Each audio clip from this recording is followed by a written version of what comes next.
Hello students, welcome to the PNT coaching classes learn easily and smartly. तो आज हम देखने वाले हैं एक बहुत ही इंपॉर्टेंट टॉपिक जिसका नाम है मीटर ब्रिज या फिर इसी को बोला गया है स्लाइड वायर ब्रिज। चलिए समझते हैं कि ये जो मीटर ब्रिज है बेसिकली ये और कुछ नहीं है, एक अरेंजमेंट्स है, बेसिकली एक इक्विपमेंट है आपके पास, उसमें कुछ आपके पास रेजिस्टेंस होंगे। ओके, तो बेसिकली अरेंजमेंट ही है और ये जो वर्क करता है वो एक्चुअली व्हीट स्टोन ब्रिज जो कि हमने प्रीवियस वीडियो में देखे थे। अगर आपने वो वीडियो नहीं देखे स्टूडेंट्स व्हीट स्टोन ब्रिज वाली, तो आपको पहले वो देखना चाहिए और उसी के प्रिंसिपल पर एक्चुअली ये मीटर ब्रिज काम करता है। ओके, और जो ये मीटर ब्रिज है इसका यूज वही है कि इसके हेल्प से हम अननोन रेजिस्टेंस को फाइंड कर सकते हैं एंड स्पेसिफिक रेजिस्टेंस भी फाइंड कर सकते हैं। ओके स्टूडेंट्स, चलिए अब देखते हैं ये एपरेटस यानी कि डिवाइस कैसा होता है, उसका डिस्क्रिप्शन देखेंगे। तो बेसिकली स्टूडेंट्स मैं ये सारी थ्योरी जो है आपको डायग्राम से समझाने वाला हूँ। अगर आप चाहें तो वीडियो को पॉज करके ये थ्योरी पढ़ सकते हैं। चलिए देखते हैं इसका डायग्राम। तो बेसिकली ये जो डिवाइस है, जो एपरेटस है, इसी को बोला गया है मीटर ब्रिज। अब द वेरी फर्स्ट थिंग कि इसका नाम मीटर ब्रिज क्यों पड़ा, तो हमारे पास ये जो वुड का जो एक स्टैंड है, बेसिकली यहाँ एक लकड़ी का सिंपली एक प्लेटफॉर्म है। इसके ऊपर क्या है कि इस पॉइंट ए और एक पॉइंट सी के बीच में हम 1 मीटर लेंथी यानी कि 1 मीटर लंबी जो है एक वायर जोड़ते हैं। क्योंकि इस वायर की जो लेंथ है वो 1 मीटर है, इट मीन्स 100 सेंटीमीटर है। तो बेसिकली क्योंकि इसकी लेंथ 1 मीटर है इसलिए इसका नाम मीटर ब्रिज पड़ा है। ओके स्टूडेंट्स, अब चलिए आगे देखते हैं। अब यहाँ पे ब्रास की एक्चुअली 3 स्ट्रिप है, 3 स्ट्रिप यानी कि 3 पट्टियां हैं। एक आपको स्ट्रिप दिख रही है AM, ये ब्रास की बनी हुई है। फिर NX जो है ये भी ब्रास की है और ये जो YC है ये भी बेसिकली ब्रास का बना हुआ है। ओके स्टूडेंट्स, अब बात करते हैं कि यहाँ पे 2 गैप मिल रहे हैं M और N के बीच में और X और Y के बीच में। तो हम यहाँ पे सिंपली क्या करेंगे कि M और N के बीच में वायरिंग करके एक रेजिस्टेंस बॉक्स को हम अटैच कर देंगे और यहाँ पे X और Y के बीच में हम वो रेजिस्टर लगाएंगे, यहाँ वायर लगाएंगे जिसका बेसिकली हमको रेजिस्टेंस फाइंड करना है। ओके स्टूडेंट्स, और इसके अलावा जो ये वायर है A to C जो कि 1 मीटर लंबी है, इसी के पैरेलल हम एक मीटर स्केल लगा देंगे क्योंकि हमको रीडिंग नोट करनी पड़ती है। ओके स्टूडेंट्स, तो उसी के लिए हम इसके पैरेलल लगा देंगे कि कितनी लेंथ पे क्या हमको नल पॉइंट मिल रहा है, नहीं मिल रहा है। The question is null point क्या होता है, तो आगे बताने वाला हूं मैं। अब सिंपली क्या देख रहे हैं स्टूडेंट्स कि हम क्या करेंगे, इस पॉइंट ए और पॉइंट सी के बीच में हम यहाँ पे सेल को कनेक्ट कर रहे हैं अलॉन्ग विद द की भी लगाएंगे एंड द सेल भी लगाएंगे। एंड इस पॉइंट डी से गैल्वेनोमीटर को कनेक्ट करके उसके थ्रू फिर एक जॉकी पॉइंट को यहाँ पे अटैच किया गया है। ओके स्टूडेंट्स, ताकि हम यहाँ से रीडिंग ले सकें। Now there are 2 things. The very first thing, जो ये गैप है ये लेफ्ट गैप है तो उसको लेफ्ट गैप बोलते हैं और ये राइट साइड में गैप है तो उसको राइट साइड का गैप बोलते हैं। ओके, इसके अलावा जो आपको पता होना चाहिए स्टूडेंट्स कि ये नल पॉइंट क्या होता है, कि हम इस जॉकी को बेसिकली इस वायर पे अलग अलग जगह प्रेस करके देखेंगे कि किस कंडीशन में इस गैल्वेनोमीटर में बेसिकली जो डिफ्लेक्शन है वो 0 होना चाहिए। तो उसी कंडीशन को हम बैलेंस पॉइंट भी बोलते हैं, नल पॉइंट बोलते हैं एंड द इक्विलिब्रियम कंडीशन या फिर इक्विलिब्रियम पॉइंट भी बोलते हैं। ओके स्टूडेंट्स, तो बेसिकली स्टूडेंट्स ये था एपरेटस का डिस्क्रिप्शन। चलिए अब देखते हैं कि क्या प्रोसीजर है इसको ऑपरेट करने की। ओके स्टूडेंट्स, तो यहाँ बेसिकली हमने एक वायर ज्वाइन कर दी है स्टूडेंट्स और इस वायर का यानी कि इसी रजिस्टर का हमको रेजिस्टेंस फाइंड करना है। ये हमको अननोन रेजिस्टेंस है और यहाँ पे जो रेजिस्टेंस बॉक्स है बेसिकली उसमें बहुत सारे ऐसे कीज डली होती है, जो भी की आप रिमूव करते हैं तो वो उतना ओम्स का रेजिस्टेंस कंटेन करता है। इट मीन्स अगर रेजिस्टेंस बॉक्स में से अगर आपने 1 ओम का प्लग निकाले हैं तो वो पूरा 1 ओम का सर्किट हो जाएगा। अगर आपने 1 ओम एंड 1 ओम के 2 सर्किट निकाले, circuit in the sense plug निकाले हैं, तो 2 ओम्स शो करेगा। ओके स्टूडेंट्स, तो इस तरीके से ये हो गया। अब हम बात करते हैं कि अब करना क्या है। जैसे ही हमने इसको स्टार्ट किए तो हम क्या करेंगे, इस गैल्वेनोमीटर से जो जॉइंट जॉकी है उसको पहले ए पॉइंट पे फिर AC पॉइंट पे चेक करेंगे कि डिफ्लेक्शन अपोजिट डायरेक्शन में है। अगर ये अपोजिट डायरेक्शन में है इसका मतलब कि जो सर्किट है ये बेसिकली सही काम कर रही है। उसके बाद हम 1 बाय 1 अलग अलग जगह पे इस वायर पे जॉकी से हम चेक करते जाएंगे कि बेसिकली किस कंडीशन में इस गैल्वेनोमीटर में डिफ्लेक्शन जो है 0 मिल रहा है। इस डिफ्लेक्शन 0 की कंडीशन को हम नल पॉइंट कंडीशन या फिर इक्विलिब्रियम कंडीशन या फिर बैलेंसिंग कंडीशन भी बोलते हैं। अगर सपोज करते हैं कि पॉइंट बी पर जब हम जॉकी को टच करते हैं तो उस कंडीशन में जो गैल्वेनोमीटर है उसमें डिफ्लेक्शन 0 है बेसिकली। ओके, तो इन दैट कंडीशन जो A से B तक की जो लेंथ है वो हमारा 3rd रेजिस्टेंस हो जाएगा एंड B से C तक के जो रेजिस्टेंस हो जाएगा वो हमारा 4था रेजिस्टेंस हो जाएगा। ऐसा इसलिए 4 रेजिस्टर्स चाहिए हमको स्टूडेंट्स, क्योंकि जैसे कि हमने व्हीट स्टोन ब्रिज में देखे थे कि हमको 4 रेजिस्टेंस लगते हैं, तो 2 रेजिस्टेंस हमको यहाँ से मिल चुके हैं एंड 2 इस टाइप से सेपरेट हो जाएंगे। ओके, चलिए बात करते हैं इसकी लेंथ की। तो सपोज कीजिए स्टूडेंट्स की ए से बी तक की जो लेंथ है वो एल है, सपोज करते हैं। ओके, तो बी से सी तक की लेंथ कितनी होगी, that would be the 100 minus L. 100 centimetre है राइट टोटल लेंथ, तो 100 माइनस एल हो जाएगा। अब सपोज कीजिए कि ये 50 सेंटीमीटर है, तो ये कितना हो जाएगा 100 माइनस 50, दैट वुड बी 50। अब सपोज कीजिए कि अगर ये 80 है, तो in that case B to C में क्या हो जाएगा, हमको 100 माइनस 80 20 सेंटीमीटर मिल जाएगा। ओके स्टूडेंट्स, तो ये प्रोसीजर थी बेसिकली इसकी। तो इस तरीके से स्टूडेंट्स हम ये जो अननोन रेजिस्टेंस है उसकी वैल्यू फाइंड कर सकते हैं। तो बेसिकली इसके लिए एक फॉर्मूला यूज होता है, चलिए देखते हैं वो फॉर्मूला क्या है।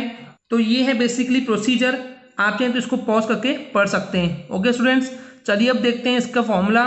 तो फॉर्मूला जो है हमको, क्योंकि S जो कि अननोन रेजिस्टेंस था उसकी वैल्यू फाइंड करना है, तो फॉर्मूला हो जाएगा S is equal to 100 minus L into R upon L. और यहाँ पे जो R है वो रेजिस्टेंस बॉक्स की वैल्यू थी, एंड जो L है वो लेंथ ऑफ द वायर है, दैट इज 100 सेंटीमीटर और 1 मीटर। ओके, तो इस फॉर्मूले से हम S को कैलकुलेट कर सकते हैं। But the question is coming right now कि ये फॉर्मूला कहाँ से आया। तो अब जो हम देखने वाले हैं वो इस फॉर्मूले का डेरिवेशन ही देखने वाले हैं। चलिए देखते हैं। तो सबसे पहले हम लेट कर रहे हैं कि हमको इक्विलिब्रियम कंडीशन मिल चुकी है, यानी कि जो गैल्वेनोमीटर में जो बेसिकली डिफ्लेक्शन था वो 0 हमको मिल चुका है।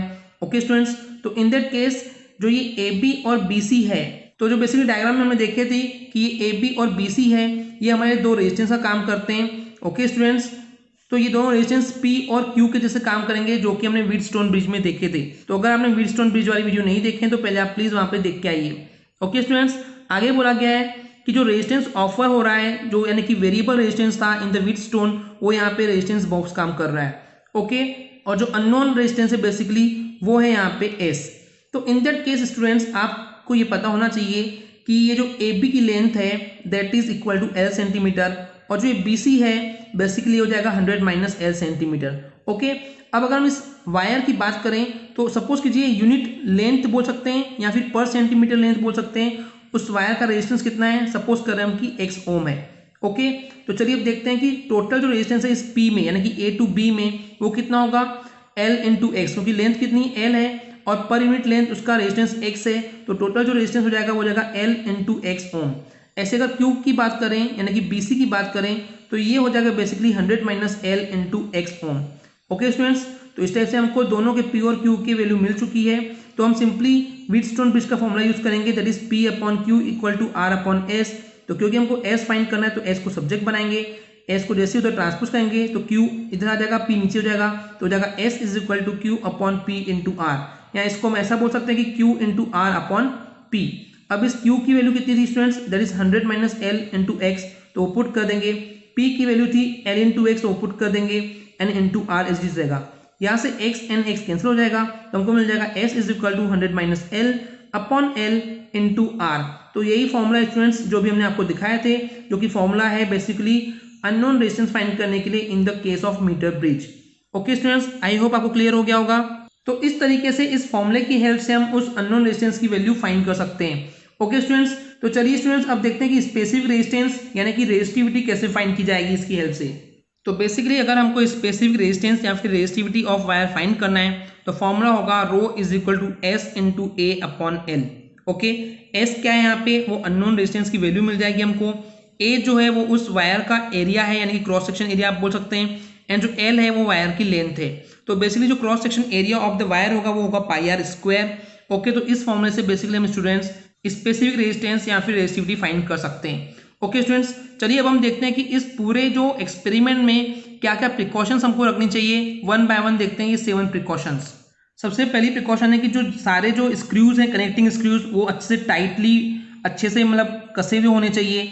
नेक्स्ट है जो रेजिस्टेंस बॉक्स है उसमें भी सारे स्क्रू जो है वो अच्छे से फिक्स होने चाहिए। तो बेसिकली थर्ड में बोला गया है कि जब भी हम एक्सपेरिमेंट कर रहे हैं स्टूडेंट्स उसी टाइम पे बेसिकली हमको करंट का फ्लो उसमें अलाउ करना चाहिए, क्योंकि अगर हम एक्सपेरिमेंट नहीं कर रहे हैं और फिर भी हम उसमें से अगर करंट का फ्लो कर ही रहे हैं तो उस केस में क्या होगा कि जो वायर है उसका रेजिस्टेंस बेसिकली बढ़ जाएगा, क्योंकि वहाँ पे हीट हो रही है, थर्मल इफेक्ट होता ही है। क्योंकि जब किसी वायर में से अगर करंट का फ्लो होता ही है तो वहाँ पे हीट उस वायर में प्रोड्यूस हो जाती है।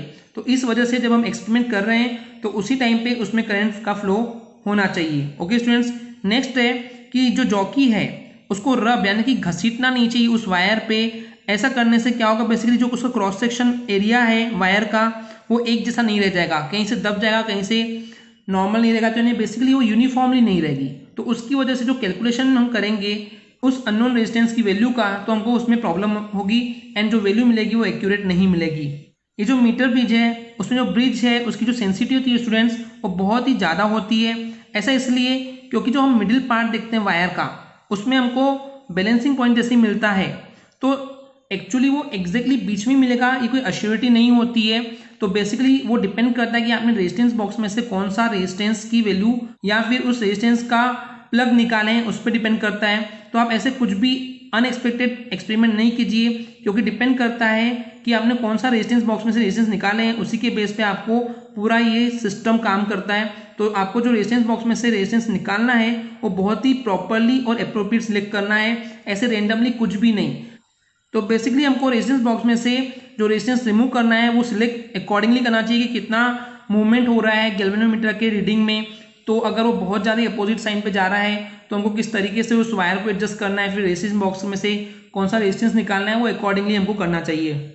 जनरली क्या है स्टूडेंट्स, हमने कई बार इस एक्सपेरिमेंट के समय देखे हैं कि गैल्वेनोमीटर जो है वो डैमेज हो जाता है। तो अगर हम चाहते हैं कि गैल्वेनोमीटर जो है बेसिकली वो डैमेज नहीं हो, उसके लिए हमको गैल्वेनोमीटर के साथ शंट भी अप्लाई करना पड़ता है। आई होप आपको पता होगा कि शंट क्या करता है, शंट उस रेजिस्टेंस को मेंटेन करता है। ओके, और जब ये बेसिकली हमको नल पॉइंट मिल जाता है तो उस टाइम पे हम चाहें तो शंट को रिमूव कर सकते हैं। Okay students, I hope clear हो गया होगा। एंड द लास्ट प्रिकॉशन है, तो बेसिकली स्टूडेंट्स अगर हम चाह रहे हैं कि उसमें जो इस पूरे एक्सपेरिमेंट में इंडक्टिव इफेक्ट को अगर हमको अवॉइड करना है तो उसके लिए सबसे पहले हमको क्या करना चाहिए, सेल की की को पहले प्रेस करना चाहिए एंड उसके बाद गैल्वेनोमीटर की को प्रेस करना चाहिए। ये ऐसा करने से जो ये हीटिंग इफेक्ट और ये सब चीज़ें प्रॉब्लम होती है वो वहाँ से रिमूव हो जाती है। तो बेसिकली स्टूडेंट्स यहाँ पे इंडक्टिव इफेक्ट क्या होता है अगर इसकी बात करें तो इंडक्टिव इफेक्ट यानी उसको बोला गया है कि जब हम कोई एक्सपेरिमेंट कर रहे हैं और ऑब्जर्व करते हैं कुछ भी चेंजेस जो कि उस वायर में से चार्जेस के फ्लो होने की वजह से होता है, तो उसी इफेक्ट को हम बोलते हैं बेसिकली इंडक्टिव इफेक्ट। चलिए अब देखते हैं कि ये जब एक्सपेरिमेंट करते हैं हम तो हमको किस टाइप की बेसिकली एरर्स मिलने की पॉसिबिलिटी होती है और अगर वो एरर्स मिल रही है तो उनको कैसे रिमूव किया जाएगा। कई बार हम ये देखते हैं स्टूडेंट्स की जो वायर है वो यूनिफॉर्म नहीं होती है, एक जैसे बिल्कुल भी नहीं होती है। तो इस एरर को दूर करने के लिए हम जो बैलेंस पॉइंट फाइंड करते हैं वो लगभग हमको बीच में ही मिलना चाहिए, ये हमको चेक करना पड़ता है। ओके, तो इस तरीके से चेक करने से हम ये बता सकते हैं कि कोई जो वायर है वो यूनिफॉर्म है कि नहीं। अगर बेसिकली उसके एग्जैक्टली सेंटर पे यानी कि 50 सेंटीमीटर पे अगर हमको नल पॉइंट मिल रहा है या बैलेंस पॉइंट मिल रहा है तो इन दैट केस हम बोल सकते हैं कि जो वायर है वो यूनिफॉर्म है। अगर नहीं मिल रहा है तो इन दैट केस वो वायर यूनिफॉर्म नहीं है। तो यहाँ पे इस एक्सपेरिमेंट में स्टूडेंट्स हम अज्यूम करके चलते हैं कि जो एल शेप की जो प्लेट थी, जो ब्रास प्लेट थी, उसका रेजिस्टेंस हम लेट करके चलते हैं कि नेग्लिजिबल है। पर अगर हम एक्चुअली रियलिटी में बात करें तो ये जीरो बिल्कुल भी नहीं हो सकता। ओके, तो इसकी वजह से कुछ ना कुछ हमको एरर मिलती है जिसको हम एंड एरर भी बोलते हैं। ओके स्टूडेंट्स, तो अगर हम चाह रहे हैं कि जो एंड एरर है अगर हम उसको रिमूव करना चाह रहे हैं तो उसके लिए क्या करते हैं, हम जो रेजिस्टेंस बॉक्स है जो आरबी था डायग्राम में लेफ्ट गैप में अटैच था और जो अननोन रेजिस्टेंस है जो कि राइट गैप में अटैच था उनको आपस में हम बेसिकली इंटरचेंज कर देंगे। इंटरचेंज करने के बाद वापस से वो एक्सपेरिमेंट करते हैं। तो इस तरीके से जो ये प्रॉब्लम है जो उस रेजिस्टेंस की वजह से हम अज्यूम कर रहे हैं कि उसका कुछ भी नहीं है, तो उससे जो एंड एरर आ रही है उसको हम रिमूव कर सकते हैं। थर्ड में बोला गया कि जो जॉकी है जब हम प्रेस करते हैं उसको लंबे समय तक के लिए तो बेसिकली क्या होता है, उससे हीट जनरेट होती है और उसकी वजह से जो रेजिस्टेंस है वो भी उसका चेंज हो जाता है। इसलिए जो जॉकी है स्टूडेंट्स कभी भी उसको लंबे समय तक के लिए प्रेस नहीं करते हैं, सिंपली आप उसको टच कीजिए एंड उसको हटा दीजिए रीडिंग पढ़ने के बाद। ओके, तो बेसिकली स्टूडेंट जो मीटर ब्रिज में एरर थी फिर इसी मीटर ब्रिज में कुछ करेक्शन करके एक नया ब्रिज बनाया गया था जिसको बताता है Carey Foster bridge. Okay students, I hope आपको क्लियर हो गया होगा। अगर आपको हमारी वीडियो से कुछ भी सीखने मिला या नॉलेज मिला तो प्लीज़ हमारे चैनल को सब्सक्राइब कीजिए एंड वीडियो को लाइक ज़रूर करें। आज के लिए इतना ही, थैंक यू।